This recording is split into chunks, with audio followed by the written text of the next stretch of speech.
Rechargeable lithium-ion batteries are everywhere: electronics, tablets, laptops, cars, and pretty much every single cell phone. And most of the time these lithium batteries are incredibly safe, as long as the lithium failsafes are in place.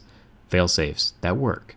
Samsung just voluntarily recalled an estimated 2 million Galaxy Note 7s as a safety precaution, since some of the batteries are exploding inside of the phone. Obviously, random explosions are not a feature that most people look for when purchasing a cell phone.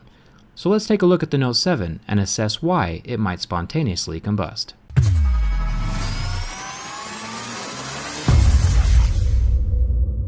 During charging, the phone is protected by multiple failsafes. First of all, you have the part that plugs into the wall, the charger, and the cable.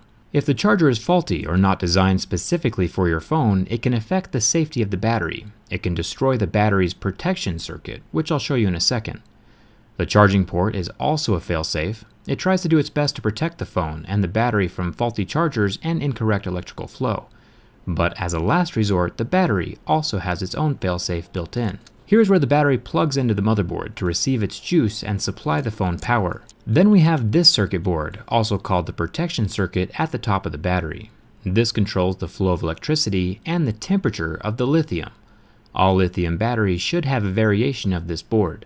It makes sure that the battery does not overcharge, and it has a thermal fuse of sorts that will blow if the temperature gets too hot, thus protecting the lithium inside from rapid, unplanned, catastrophic disassembly. The body of the battery is typically two layers, the anode and the cathode, which are separated by an electrically conducting fluid. This is oily and smells surprisingly of burnt Skittles. The combination of these elements allow your phone to charge and function as long as the battery protection circuitry is working correctly, and the electricity and the temperature of the lithium are regulated. If it is not regulated correctly during charging, the lithium will react violently.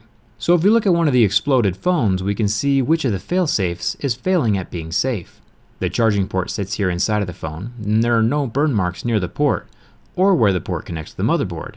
But we do see some scorching where the battery sits, not where it plugs into the main board, which would be about here, but it explodes in the center of the battery, around the battery hole in the thick aluminum midframe. So on this particular exploded Note 7, all of the connections are good, just the battery itself isn't behaving. Tesla cars are also powered by lithium batteries. The Model S had a small issue at the beginning of production where the batteries on the undercarriage could get punctured by debris on the road, which could cause the lithium battery under the car to explode. Tesla corrected this problem by adding a titanium puncture-proof underplate to the Model S. But the Note 7 batteries are definitely not being punctured internally, since there is nothing to poke them on the inside, as you can see from my teardown video. It sits on smooth aluminum. So since the Note 7 battery isn't being punctured, that narrows us down to overcharging, shorting, or impurities in the battery itself. A small metal impurity in the lithium could short it out. Personally, I think the problem has to do with the little circuit board failing at the top of the battery. From what I have read about the people who have complained publicly about their Note 7 exploding, is that the phone was charging when it happened. The phone starts charging, and the tiny regulator doesn't do its job, and the battery enters into a thermal runaway, and the voltage regulator can't stop the chain reaction. Since this particular Note 7 battery isn't plugged into the phone right now, my tweezers are acting as the other possible failure point, a metal impurity in the manufacturing of the battery. That could possibly short out the battery. All of this smoke and fire would be under extreme pressure locked inside of your watertight Note 7. The more pressure there is, the bigger the explosion.